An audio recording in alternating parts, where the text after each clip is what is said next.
پاکستانیوں مطیع اللہ جان جو کہ الحمدللہ ایک بہترین صحافی ہیں، اور وہ سپریم کورٹس اور ہائی کورٹس کو کور کرتے ہیں، اور وہ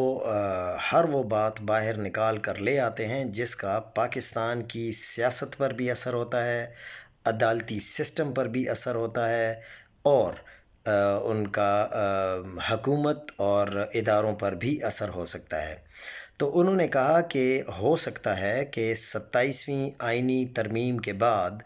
آئینی عدالت بن جائے جب، تو جسٹس یحییٰ آفریدی جو کہ اس وقت سپریم کورٹ کے چیف جسٹس ہیں، ان کو شاید کچہری میں بھیج دیا جائے گا، کیونکہ سپریم کورٹ کی عمارت میں تو آئینی عدالت ہوگی۔ جسٹس یحییٰ جیسے بے اختیار ججز کے لیے کچہری ہی درست مقام ثابت ہوگی، کیونکہ ابھی بھی اگر آپ دیکھیں تو جو آئینی عدالت ہے، اصل کیسز وہیں پہ سنے جا رہے ہیں، اور جسٹس یحییٰ آفریدی صاحب آج کل بھی بجلی میٹر اور گیس میٹر اور اس طرح کے چھوٹے موٹے کیسز ہی سن رہے ہیں۔